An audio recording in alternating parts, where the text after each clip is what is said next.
اللهم صل على محمد وعلى آل محمد كما صليت على إبراهيم وعلى آل إبراهيم إنك حميد مجيد. اللهم بارك على محمد وعلى آل محمد كما باركت على إبراهيم وعلى آل إبراهيم إنك حميد مجيد. أعوذ بالله من الشيطان الرجيم. بسم الله الرحمن الرحيم. لا أقسم بهذا البلد وأنت حل بهذا البلد ووالد وما ولد لقد خلقنا الإنسان في كبد. صدق اللہ العظیم. سورۃ البلد کی ابتدائی آیات طیبات میں اللہ رب العزت نے قسم ارشاد فرمانے کے ساتھ ایک بہت بڑی حقیقت کو بیان فرمایا ہے. سورۃ البلد مکی صورت ہے، مختصر سے ایک رکوع پر مشتمل ہے.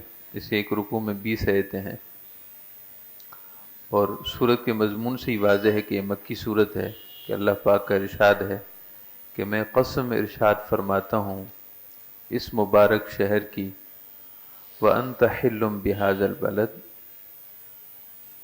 کہ جس شہر مکہ میں اے پیارے حبیب آپ تشریف فرما ہیں، جس شہر مکہ میں پیارے حبیب آپ بس رہے ہیں، اس شہر مکہ کی قسم. تو مکی صورت ہے، اور نبی اکرم سرور دو عالم صلی اللہ علیہ وسلم کے مکی دور کے اس حصے میں نازل ہوئی جبکہ آپ صلی اللہ علیہ وسلم کفار مکہ، رؤساء مکہ کو کھل کر حقیقت واضح فرما رہے تھے کہ حقیقت کیا ہے اور تم کن بھول بھلائیوں میں کھو چکے ہو. اصل میں مکہ کے رؤساء کو اپنی سرداری اور اپنے رئیس ہونے پر بڑا گھمنڈ تھا. پھر اس پر ان کے پاس جن کے پاس دولت تھی انہیں دولت کا بھی بڑا گھمنڈ تھا. اللہ رب العزت کا ارشاد ہے، بسم اللہ الرحمن الرحیم، اللہ کے بابرکت نام کے ساتھ شروع جو بہت ہی مہربان اور ہمیشہ رحم فرمانے والا ہے.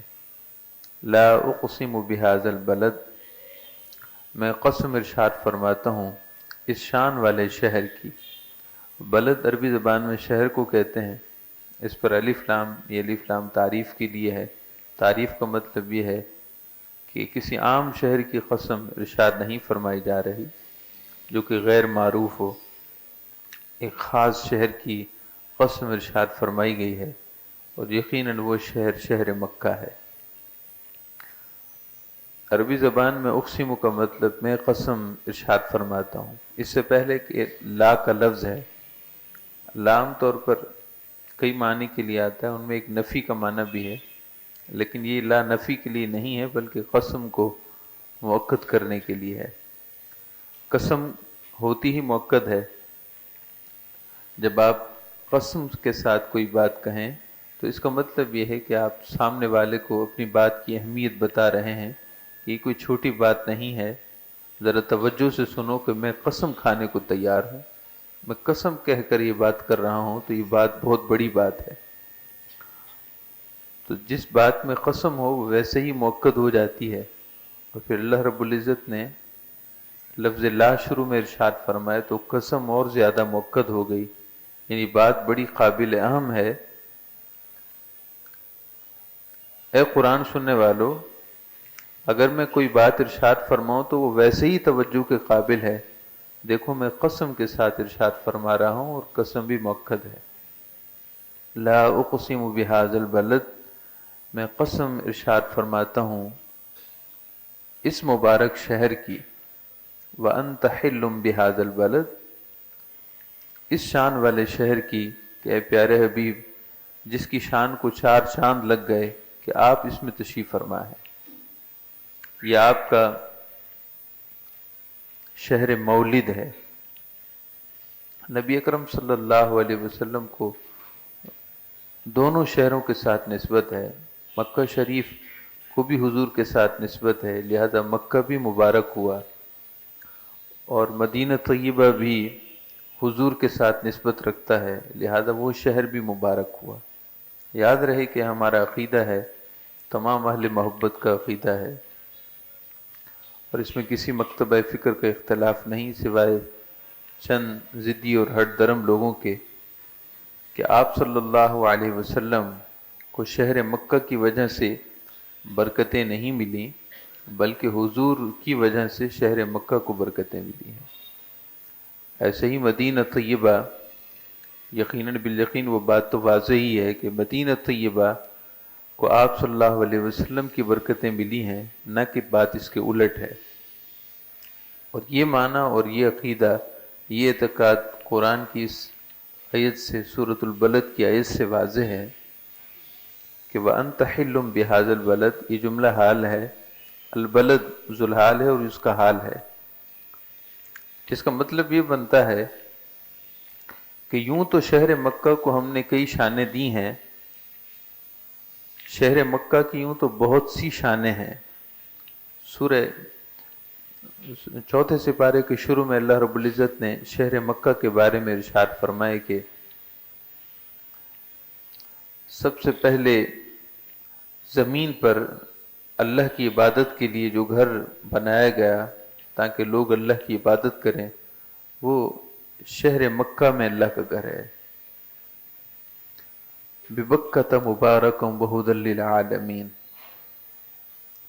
اللہ پاک نے ارشاد فرمائے کہ مکہ شریف میں جو ہم نے اپنا گھر بنایا ہے، شہر مکہ، وہ بابرکت اور مبارک ہے۔ مُبَارَكًا وَهُدًى لِّلْعَالَمِينَ، وہ مبارک بھی ہے اور لوگوں کے لیے ہدایت بھی ہے۔ فِيهِ آیاتٌ بَیِّنَاتٌ، جس میں اللہ تعالیٰ کی کئی واضح نشانیاں ہیں۔ مقام ابراہیم، مقام ابراہیم بھی وہیں ہے۔ وَمَن دَخَلَهُ كَانَ آمِنًا، جو اس شہر میں داخل ہو جائے وہ امن والا ہو جاتا ہے۔ یعنی اتنی برکتیں اور رحمتیں ہیں، لیکن ارشاد فرمائے کہ شہر مکہ کی ساری برکتوں اور ساری فضیلتوں، ساری تمکنتوں اور ساری شانوں کے باوجود شہر مکہ کی ذرا یہ شان دیکھو کہ وَأَنْتَ حِلٌّ بِهَذَا الْبَلَدِ، ہمارے پیارے حبیب یہاں تشریف فرما ہے۔ یعنی وجہ فضیلت اور وجہ شرف تو اور بھی ہیں، لیکن ہم جس شرف اور جس فضیلت، شہر مکہ کی جس فضیلت کا ذکر فرما رہے ہیں وہ یہ ہے کہ انت حل بہذا البلد، اے پیارے حبیب آپ اس شہر میں زندگی گزار رہے ہیں، یہ شہر آپ کا جائے اقامت ہے، یہ شہر آپ کا جائے ولادت ہے۔ اس شہر کو یہ شان ملی ہے کہ جہاں آپ کے مبارک قدم لگ رہے ہیں۔ تو یقیناً آپ یہ بات سمجھ چکے ہوں گے کہ اللہ پاک نے اس شہر مکہ کی قسم ارشاد فرمائی اور شہر مکہ کی شان کو اس انداز میں بیان کیا کہ ہم کسی عام شہر کی قسم نہیں کھا رہے، ہماری قسم نہیں ارشاد فرما رہے، ہماری قسم اس شہر مکہ کی ہے جس کی شان یہ ہے کہ اے پیارے حبیب آپ اس شہر مکہ میں تشریف فرما ہے۔ ووالد وما ولد، اور میں قسم ارشاد فرماتا ہوں شان والے والد کی، وما ولد، اور شان والے بیٹے کی۔ والد اور وما ولد، اس کی اور بھی تفسیریں منقول ہیں، دو تفسیریں زیادہ مشہور ہیں کہ والد کی قسم، وما ولد، اور اولاد کی قسم۔ ایک مشہور معنی تو یہی ہے کہ والد کی قسم یعنی سیدنا آدم علیہ السلام کی قسم، وما ولد، اور ان کی جتنی بھی اولاد ہے سب کی قسم، کل انسانوں کی اللہ پاک نے قسم ارشاد فرمائی، کیونکہ انسان اللہ کی قدرت کا شاہکار ہے۔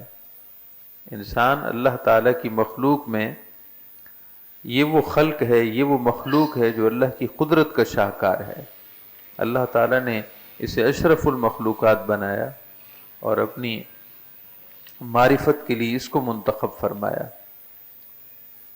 لقد خلقنا الانسان فی احسن تقویم کی شان انسان کو دی گئی، سو اللہ پاک نے کل انسانیت کی قسم اس انداز میں فرمائی، والد کی قسم اور ان کی کل اولاد کی قسم، آدم علیہ السلام کی قسم اور ان کی کل اولاد کی قسم۔ دوسری تفسیر اور دوسری وضاحت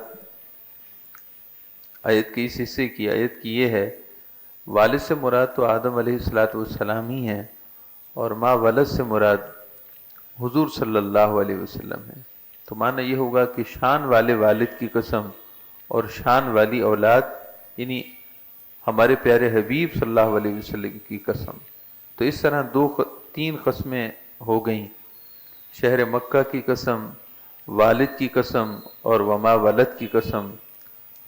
قسم اس بات پر ارشاد فرمائی گئی ہے کہ لقد خلقنا الانسان فی کبد، یقیناً ہم نے انسان کو ایک مشقت والے مرحلے سے گزرنے کے لیے پیدا کیا ہے۔ انسان کو ہم نے ایک مشقت بھرے، ایک مشقت سے بھرپور مرحلے سے گزرنے کے لیے پیدا کیا ہے، اور وہ مشقت والا مرحلہ اس وقت شروع ہوتا ہے جب انسان کی اس کی ماں کے رحم میں اس کی تخلیق ہوتی ہے، اس وقت سے لے کر اور جب تک اس کے جسم سے روح نہیں نکل جاتی، یعنی عالم برزخ میں نہیں پہنچ جاتا، اس وقت تک یہ مرحلہ مشقت جاری رہتا ہے۔ یعنی انسان یہ نہ سمجھے کہ ہم نے اسے آرام و آسائش کے لیے پیدا کیا ہے، ہرگز نہیں۔ آرام و آسائش تو اگر عمل صالح کیے تو جنت میں آرام و آسائش ہوگی، باقی دنیا میں آرام و آسائش کا خیال نہ لائے کہ میں اپنی منمانی زندگی گزار کے راحت اور سکون کی زندگی، اپنی منمانی زندگی بسر کروں گا، ایسا نہیں ہے۔ اسے رب کی ماننی پڑے گی، رب کے رسول کی اطاعت کرنی پڑے گی، خواہ دل چاہے یا نہ چاہے، طبیعت چاہے یا نہ چاہے، مزاج چاہے یا نہ چاہے، اس کو اپنی چاہتوں کو قربان کرنا پڑے گا اور اپنی چاہتوں کی قربانی دینی پڑے گی، اور یہ مشقت کا دروازہ ہے، اور اس کے بعد کئی مشقتیں ہیں۔ لقد خلقنا الانسان فی کبد، یقیناً ہم نے انسان کو بڑی مشقت کے مرحلے سے گزرنے کے لیے پیدا کیا ہے۔ اب وہ مشقت براللمہ دو طرح کا ہے۔ ایک مشقت تو یہ ہے کہ بیماریاں، تکلیفیں،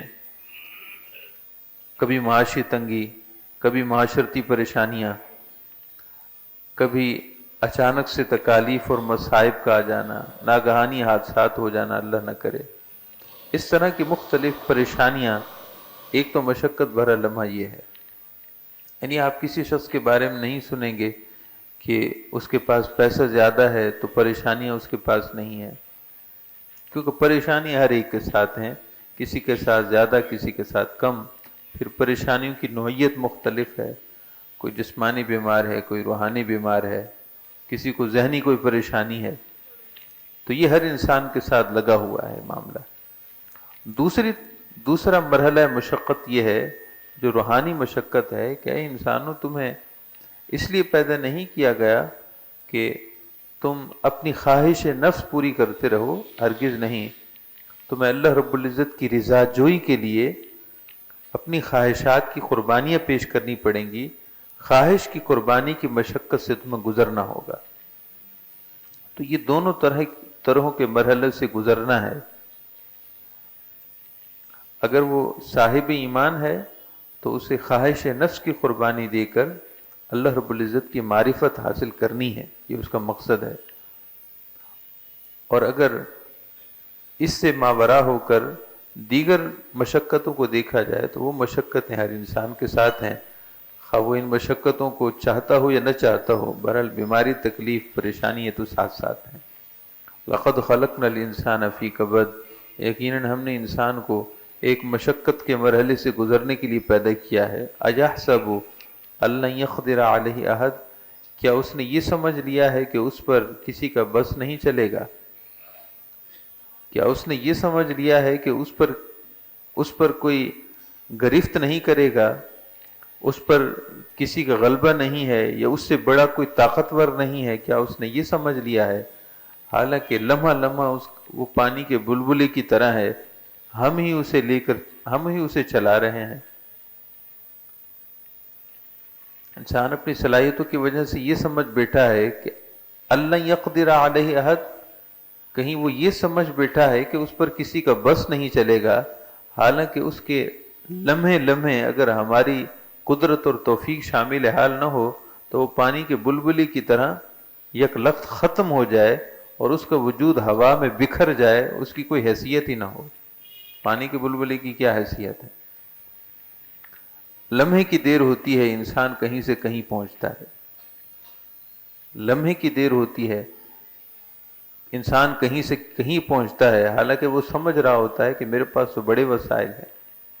یعنی بیچ میں جو حادثہ ہوا تھا، ان کے پاس دولت کی کمی نہیں تھی، وہ جو زیر سمندر ایک جہاز کو دیکھنے کے لیے گئے تھے، آپ غور کیجیے، مثالیں سیکھنے کے لیے ہوتی ہیں۔ اللہ پاک بہت ساری چیزیں ہمیں ان نشانیوں سے غیر حصی طور پر ہمیں شواہد عطا فرماتا ہے۔ نہ دولت کی کمی تھی، کسی چیز کی کمی نہ تھی، بس ایک خواہش کو پورا کرنے کے لیے گئے اور انہیں خبر نہ تھی کہ موت کی طرف دھکیلے جا رہے ہیں۔ لمحوں میں قصہ تمام ہو گیا۔ یعنی انسان سمجھتا ہے کہ میں بہت طاقتور ہوں، میرا کوئی کچھ نہیں بگاڑ سکتا، میں جو چاہوں گا کر لوں گا۔ ایسا نہیں ہے۔ اَيَحْسَبُ أَن لَّن يَقْدِرَ عَلَيْهِ أَحَدٌ، وہ سمجھتا ہے، کیا وہ خیال کرنے لگا ہے کہ اس پر کسی کا بس نہیں چلے گا؟ کیوں نہیں چلے گا؟ لمحہ لمحہ اس کی نشو و نما کرنے والا تو ہم ہیں۔ اگر ہماری رحمت کا ہاتھ اس سے اٹھ جائے تو وہ کہیں کا نہ رہے۔ اگر ہماری توفیق قدرت، ہماری قدرت کی توفیق ہم واپس لے لیں تو وہ ایک قدم بھی نہ چل سکے۔ اللہ تعالیٰ سے دعا ہے اللہ تعالیٰ ہم سب کو دونوں جہاں کی برکتیں، خیر عافیت اور سلامتی عطا۔ سورۃ البلد میں اللہ پاک نے ارشاد فرمایا، یقول اہلکت مالا لبدا، انسان کہتا ہے، ناشکرہ انسان کہتا ہے، اہلکت مالا لبدا، میں نے ڈھیروں مال فنا کر دیا ہے، میں نے ڈھیروں مال خرچ کیا ہے۔ یعنی اپنی مال و دولت پر فخر کرتے ہوئے اور اپنی دولت کی نمود و نمائش پر فخر جتاتے ہوئے اپنی برتری جتاتا ہے اور کہتا ہے کہ یقول اہلکت مالا لبدا، دیکھو تو صحیح میرے پاس کتنا مال و دولت ہے اور میں اپنے مال و دولت کو خرچ کرنے میں کس قدر بے پرواہ ہوں، بے نیاز ہوں، کہ اہلکت مالا لبدا، میں نے ڈھیروں مال خرچ کر دیا، ڈھیروں مال فنا کر دیا۔ لبدا، یہ لبد جمع کا صیغہ ہے، اس کا واحد لبدہ ہے، لبدہ ہے۔ لبدہ کا مطلب ہوتا ہے کہ جب کوئی چیز ڈھیروں ڈھیر جمع کر لی جائے تو اس کو لبد کہتے ہیں۔ اَيَحْسَبُ أَن لَّمْ يَرَهُ أَحَدٌ، اللہ پاک نے ارشاد فرمایا کہ کیا وہ یہ خیال کرتا ہے کہ اسے کسی نے دیکھا نہیں؟ کیا وہ یہ خیال کرتا ہے کہ اس کے اس عمل کو، اس طرح اسراف کو، بے بہا، بے دریغ، بے مقصد خرچ کرنے کو کسی نے دیکھا نہیں ہے؟ یحسب ان لم یرہ احد، کیا وہ خیال کرتا ہے کہ اس کے اس عمل کو کسی نے دیکھا نہیں ہے؟ اس آیت مبارکہ سے ان صاحب ثروت لوگوں کی مذمت کی جا رہی ہے جو اپنی دولت نمود و نمائش کے لیے اور اپنی جھوٹی برتری ظاہر کرنے کے لیے بے بہا صرف کرتے ہیں، بے دریغ صرف کرتے ہیں اور بے جا صرف کرتے ہیں۔ حدیث پاک میں ہے کہ بروز محشر کوئی بھی شخص اللہ تعالیٰ کی بارگاہ سے ہل نہیں سکے گا جب تک کہ وہ 4 سوالوں کے جواب نہ دے لے، اور ان 4 سوالوں میں سے ایک سوال یہ ہوگا کہ مال کہاں سے کمایا اور کہاں خرچ کیا؟ مال کہاں سے کمایا؟ من این اکتسب و این انفق، او کما قال علیہ الصلوۃ والسلام، کہ مال کہاں سے کمایا، کہاں خرچ کیا۔ کہاں سے کمایا یعنی ذرائع حلال تھے یا کسی کی حق تلفی کر کے تم نے جمع کیا ہے۔ دوسرا یہ کہ خرچ کہاں کیا۔ یاد رہے کہ جائز کاموں پر خرچ کرنے میں، اپنی زندگی کے جائز امور پر جائز خواہشات میں خرچ کرنے میں کوئی حرج نہیں ہے، لیکن بے جا اور بے مقصد خرچ کرنا اسراف ہے۔ سب کچھ اللہ کا ہے، ہم بھی اللہ کے ہیں، اور اللہ تعالیٰ کی طرف سے دیا ہوا مال بھی اللہ کا ہے، لہذا وہ ہم سے پوچھے گا اور اللہ رب العزت جہاں یہ پوچھے گا کہ زندگی کہاں خرچ کی ہے، وہیں یہ بھی سوال ہوگا کہ مال کہاں سے کمائے اور کہاں خرچ کیا۔ تو اپنی نمود و نمائش کے لیے، اپنی ثروت کی نمائش کے لیے، اپنی تقریبات میں، نجی تقریبات ہوں، یہ تقریبات کے علاوہ ویسے ہی موج میلے ہوں، اپنی دولت مندی کا مظاہرہ کرنا اور لاکھوں روپے اور کروڑوں روپے یوں اڑا دینا، اور یہ نہ سوچنا کہ یہاں کوئی مقصد ہے یا نہیں، اور فخر و مباحات کو اسے ذریعہ بنانا، یہ قابل مذمت عمل ہے۔ اللہ پاک نے آگے کی آیات میں ارشاد فرمائے کہ کرنے کے کام تو یہ تھے جو ہم تمہیں بتا رہے ہیں، یہ کوئی کرنے کے کام نہیں تھے کہ تم اپنا جھوٹا اسٹیٹس بنانے کے لیے بے جا خرچ کرتے رہے۔ اللہ کا دیا ہوا مال تمہیں چاہیے تھا کہ اپنی دین اور دنیا بنانے کے لیے خرچ کرتے، لیکن جہاں تم نے خرچ کیا اس کا کوئی مقصد سوائے اس کے نہ تھا کہ تمہارے لوگ گن گائیں، تمہارے گیت گائیں کہ کتنا دولت مند ہے، کتنا اربوں خربوں پتی ہے کہ پیسوں کو ہوا میں یوں ہی اڑا رہا ہے۔ قرآن پاک میں اللہ پاک کا ارشاد ہے کہ ان اللہ لا یحب المسرفین، اللہ تعالیٰ اسراف کرنے والوں کو پسند نہیں فرماتا۔ جب وضو میں پانی میں اسراف منع ہے، جو کہ عام طور پر ہر شخص کو پانی میسر آ جاتا ہے، تو پھر وہ نعمت کہ جس پر انسان کی معاشی زندگی کا انحصار ہے، اس کو یوں بے مقصد خرچ کرنا، یہ تو اور زیادہ قابل مذمت عمل ہے۔ آپ صلی اللہ علیہ وسلم نے ایک صحابی سے ارشاد فرمایا وضو کرتے ہوئے کہ پانی میں اسراف نہ کرنا۔ عرض کی کہ حضور اگر بہتی نہر ہو کہ پانی یوں ہی بہہ رہا ہو، ارشاد فرمایا کہ جی ہاں، وہاں بھی اسراف نہیں ہے۔ تو جب پانی جو ہر ایک کو مل جاتا ہے اس میں اسراف کرنا منع ہے، تو دولت جس پر انسان کی زندگی کا معاشی بلکہ معاشرتی انحصار ہے، اس کو یوں بے مقصد اپنی خواہشات پر خرچ کرنا، یہ تو نہایت قابل مذمت عمل ہے۔ اور پھر اس پر فخر کرنا کہ دیکھو میں کتنا برتر ہوں۔ اَيَحْسَبُ أَن لَّمْ يَرَهُ أَحَدٌ، کیا اس نے یہ خیال کر رکھا ہے کہ اسے کسی نے دیکھا نہیں؟ سنو، اس نے دیکھا ہے جس نے اسے پیدا کیا ہے۔ وہ دیکھ رہا ہے کہ جس نے اسے پیدا کیا ہے، جس نے اسے عدم سے وجود دیا، پھر ظاہری اور باطنی نعمتیں دیں، جس نے اس کو دو آنکھیں دیں کہ ان آنکھوں کا صحیح استعمال کر کے اپنی دولت کو صحیح جگہ خرچ کر سکتا تھا۔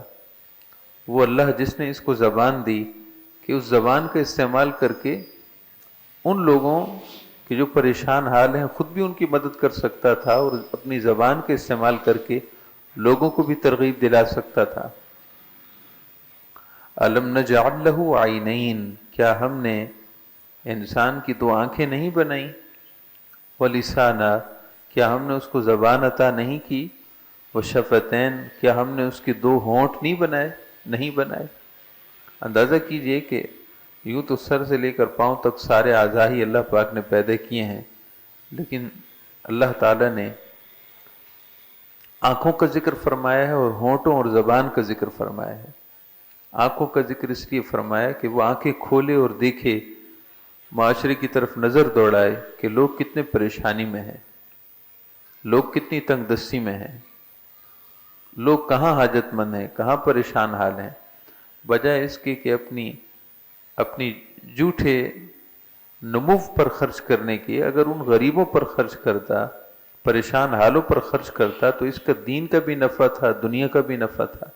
ان کی دعائیں لیتا، ان کا سہارا بنتا، اپنی آنکھیں کھول کر دیکھے، اور جہاں تک مدد کر سکتا ہے کرے، اور پھر بھی اگر لوگ رہ جائیں اور اس کی نگاہوں میں ہیں تو اپنی زبان اور ہونٹوں کا استعمال کر کے اپنے قرب و جوار میں جو امراء ہیں، صاحب ثروت ہیں، ان کو ترغیب دلائے۔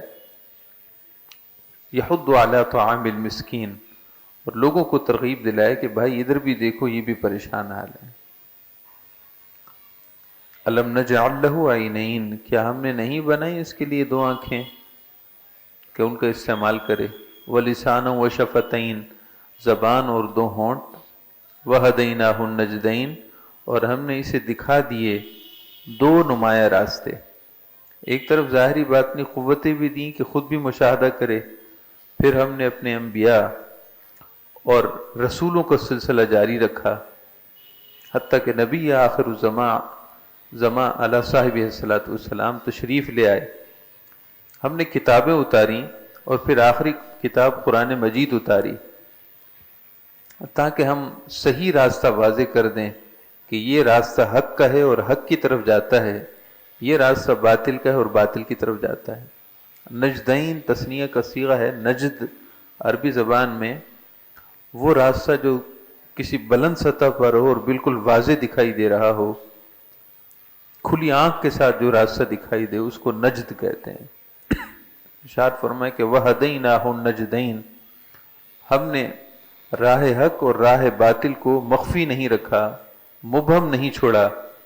ایک طرف انسان کو ظاہری باطنی صلاحیتیں دے کر اس میں یہ صلاحیت پیدا کر دی ہے کہ وہ صحیح اور غلط کا امتیاز کر سکتا ہے. پھر ہم نے انبیاء بھیجے، رسول بھیجے تاکہ مزید راستے کی رہنمائی ہو جائے کہ یہ سیاہ ہے، یہ سفید ہے، یہ صحیح ہے، یہ غلط ہے، یہ حق ہے، یہ باطل ہے، یہ سچا ہے اور یہ کھوٹا ہے. ہم نے سب واضح کر دیا. وَهَدَيْنَاهُ النَّجْدَيْنِ، اور ہم نے دکھا دیے اسے دو نمایاں راستے. فَلَقْتَحَمَ الْعَقَبَةَ، پھر بھی وہ داخل نہیں ہوا ایک دشوار گزار گھاٹی میں. گھاٹی کہتے ہیں دو پہاڑوں کے جو درمیانی راستہ ہوتا ہے اس کو عربی زبان میں عقبہ کہتے ہیں اور اردو میں گھاٹی کہتے ہیں. ظاہر ہے وہ ایک تنگ جگہ ہوتی ہے. اللہ تعالیٰ نے ارشاد فرمایا کہ فَلَقْتَحَمَ الْعَقَبَةَ، اتنا سمجھانے کے بعد اور اتنا راستوں کی وضاحت کرنے کے بعد پھر بھی یہ دشوار گزار گھاٹی میں یعنی امتحان کی وادی میں داخل نہیں ہونا چاہتا. حالانکہ امتحان میں داخل ہوئے بغیر کوئی شخص انعام کا مستحق نہیں ہوتا. یعنی کہیں کوئی مقابلہ ہو رہا ہو، کوئی پارٹیسپیٹ ہی نہ کرے، کہے میں اس مقابلے میں حصہ ہی نہیں لیتا، اور جب مقابلہ ہو چکے اور کہے مجھے بھی انعام دیا جائے تو اسے کہا جائے گا کہ پہلے آپ حصہ تو لیتے. کسی امتحان میں داخل ہوئے بغیر نتیجہ اور انعام نہیں ہو سکتا. انعام اسی کو ملتا ہے جو امتحان میں داخل ہو اور پھر کامیاب ہو جائے. کم سے کم تم امتحانی مرحلے میں داخل تو ہو، اللہ پر بھروسہ کرو اور پھر سفر شروع کرو. تمہاری تھوڑی کوشش بھی اللہ کے ہاں بڑی مقبول ہوگی. ہم تمہیں یہ نہیں کہتے کہ تم صف اول میں شامل ہو جاؤ، کم سے کم اس کارواں میں شامل تو ہو جاؤ، ان مسافروں کے کارواں میں شامل تو ہو جاؤ، ان سالکین کی گروہ میں شامل تو ہو جاؤ جو اللہ کا ارادہ کرتے ہیں. امتحان میں داخل ہو جاؤ، باقی فلاح حقیقی کہ مسافر ہو جاؤ گے، نتیجہ پاؤ گے. فَلَقْتَحَمَ الْعَقَبَةَ، پھر بھی وہ داخل نہیں ہوا دشوار گزار گھاٹی میں. پھر دشوار گزار گھاٹی کو اگلی آیات میں اللہ نے بیان فرمایا ہے کہ دشوار گزار گھاٹی یعنی عمل کی مشقت کے مرحلے میں اپنے آپ کو داخل کرنا کیا ہے. اللہ تعالیٰ سے دعا ہے اللہ تعالیٰ ہم سب کو دونوں جہانوں کی عافیت اور سلامتی عطا فرمائے. اللہ رب العزت نے سورۃ البلد کے آخری حصے میں ارشاد فرمایا کہ فَلَقْتَحَمَ الْعَقَبَةَ وَمَا أَدْرَاكَ مَا الْعَقَبَةُ. اس سے پیچھے اپنی دولت و ثروت کی نمود و نمائش کرنے والوں کی مذمت ہے. اللہ تعالیٰ نے ان کی مذمت ارشاد فرمائی ہے اور ان کی اس فعل کو قابل مذموم قرار دیا ہے کہ مال و دولت کو جو اللہ تعالیٰ کی دی ہوئی ایک نعمت ہے اس کو اپنی خواہشات میں بے مقصد اور بے جا صرف کرنے والے وہ فخر کرتے ہیں کہ یقول اہلکت مالا لبدا. وہ انسان کہتا ہے کہ میں نے ڈھیروں مال خرچ کر دیا، فنا کر دیا، کوئی مجھے پوچھنے والا نہیں. ایحسب ان لم یرہ احد، کیا وہ یہ خیال کرتا ہے کہ کیا وہ یہ خیال کرتا ہے کہ اسے کسی نے دیکھا نہیں؟ اسے اس نے دیکھا ہے جس نے اسے پیدا کیا ہے۔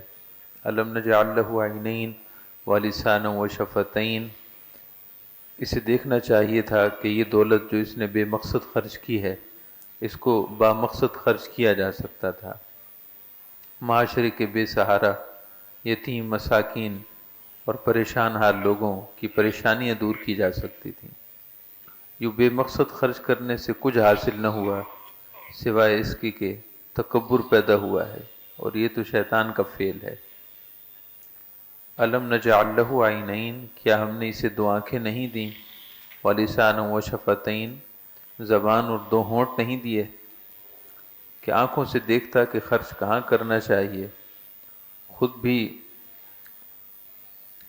پر مقصد مصارف میں صرف کرتا، اور دوسرے مالداروں کو بھی ترغیب دلاتا کہ یوں اپنی دولت کا بے دریغ خرچ نہ کرو، بلکہ پر مقصد خرچ کرو اپنے اوپر اور دیگر معاشرے کے لوگوں پر۔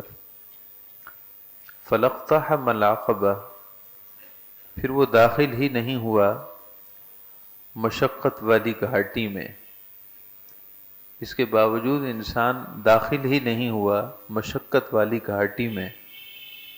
وما ادراک ما العقبہ، اور تجھے کیا سمجھ کہ وہ مشقت والی گھاٹی کیا ہے؟ اے قرآن کے مخاطب، اے قرآن کو سننے والے، تجھے کیا پتا کہ وہ مشقت والی گھاٹی کیا ہے؟ یہ پھر آپ صلی اللہ علیہ وسلم کو براہ راست خطاب کیا گیا ہے، اور حضور کے واسطے سے حضور کی امت کے ہر فرد اور قرآن سننے والے ہر انسان کو مخاطب کیا گیا کہ وما ادراک ما العقبہ، تم کیا جانو کہ وہ مشقت والی گھاٹی کیا ہے؟ ارشاد فرمائے کہ فک رقبہ، وہ مشقت والی گھاٹی وہ نیک کام ہے کہ جو خالصتاً اللہ کی رضا کے لیے ہوں۔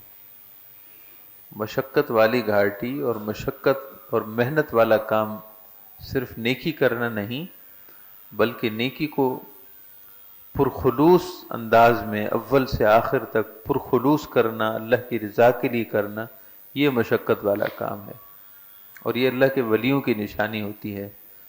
یقیناً وہ اللہ کا دوست ہے جسے اللہ رب العزت نے یہ توفیق بخشی ہے کہ وہ ہر نیک عمل اللہ کی رضا کے لیے شروع کرتا ہے اور اللہ کی رضا کے لیے جاری رکھتا ہے، اور اللہ ہی کی رضا کے لیے اس کو پایہ تکمیل تک پہنچاتا ہے۔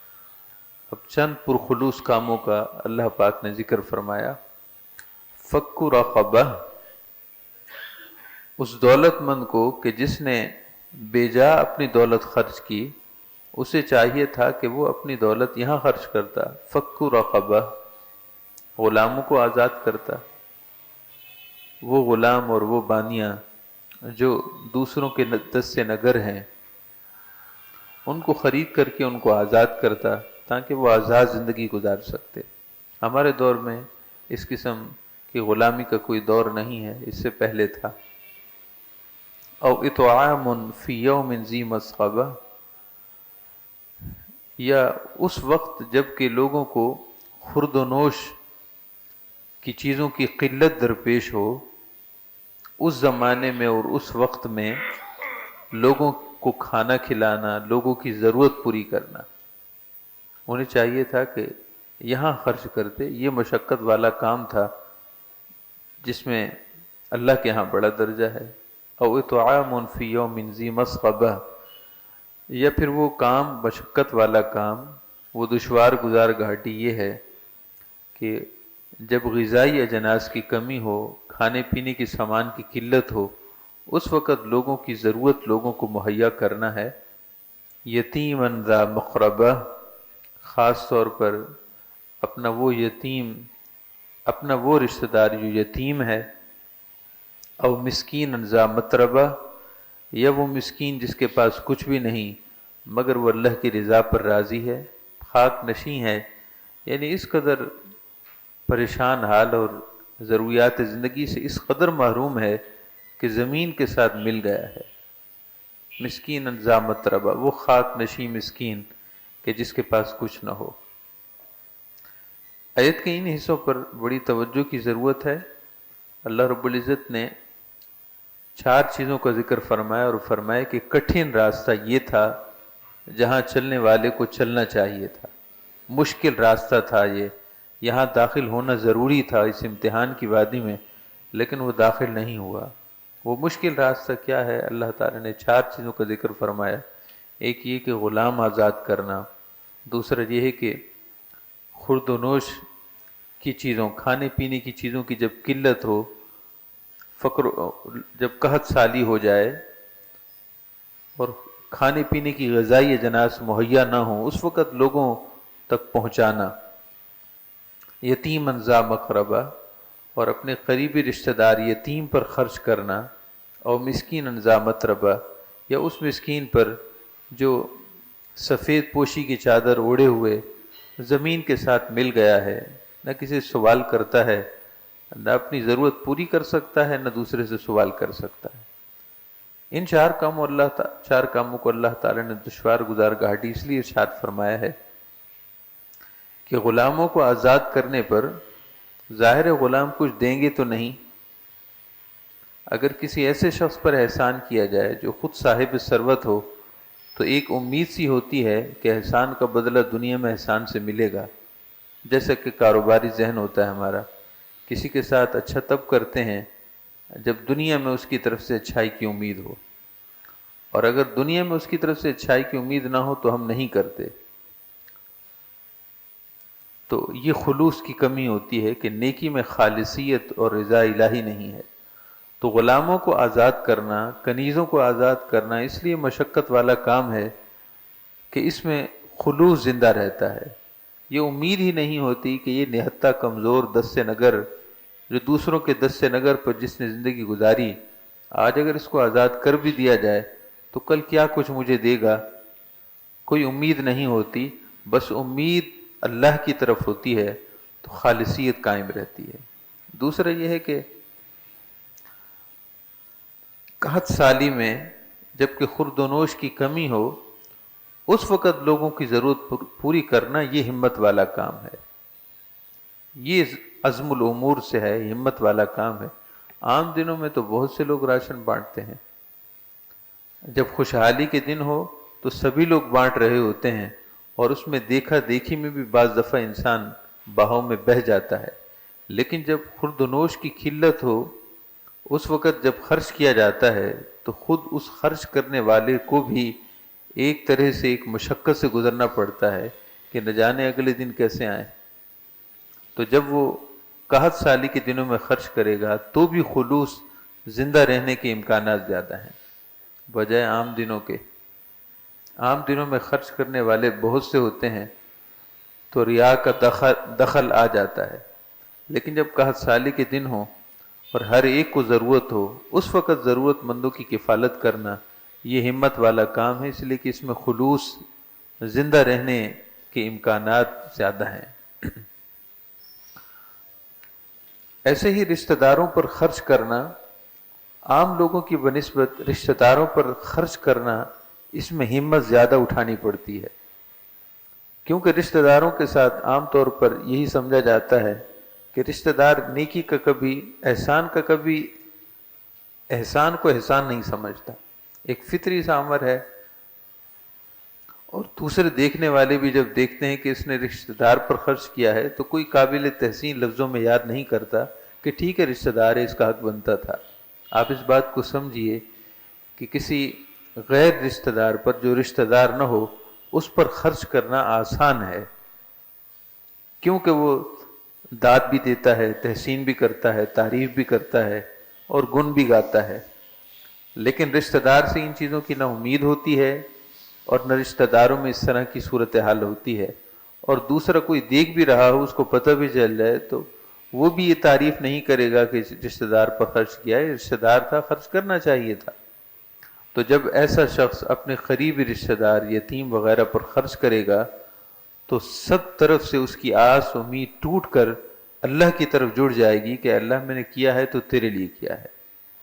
تو یہ مشقت والا کام اس لیے ہوا کہ اس میں تصنع اور دکھلاوے اور ریا اور نمود و نمائش کہ داخلی دروازے بند ہو جاتے ہیں، سو خواہش نفس نہیں چاہتی کہ یہ کام کروں، مگر دوسری طرف خلوص کا تقاضا ہوتا ہے کہ لوگوں کی تعریف ہو یا نہ ہو، میں اس مشقت بھرے لمحے میں داخل ہوں گا، مشقت والی گھاٹی میں، میرا مقصد تو اللہ کی رضا ہے۔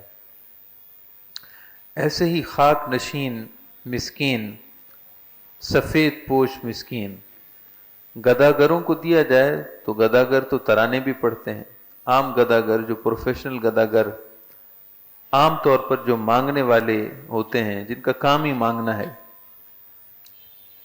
تو وہ تو تعریفی کلمات ہی کہیں گے، قصیدے پڑھیں گے، لیکن وہ شخص جو سفید پوش ہے، نہ اس کی زبان کسی کے سامنے کھلتی ہے اور نہ ہاتھ کسی کے سامنے پھیلتے ہیں۔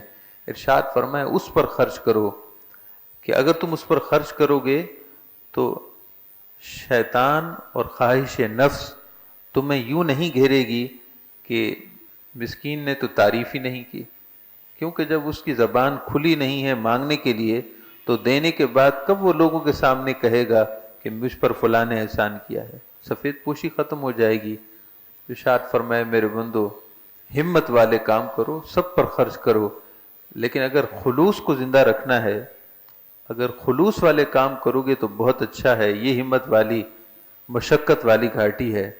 مسکین جو سفید پوش ہے، بند مٹھی میں اس کو دے دو اور پھر اس کی طرف کبھی نظر لوٹا کر بھی نہ دیکھو کہ تمہیں یاد نہیں میں نے تمہارے ساتھ کیا کیا تھا، اشارے اور کنائے میں بھی اس کو یاد نہ دلاؤ۔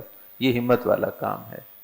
عام گداگر کو دو گے، ثواب ہے، اجر ہے، وہ علیحدہ بات ہے، علیحدہ مسئلہ ہے، مجھ سے وہ زیر بحث نہیں ہے کہ پیشہ ور گداگروں کو دینا کیسا ہے، لیکن مقصد یہ ہے کہ وہ تو تعریف ہی کرے گا۔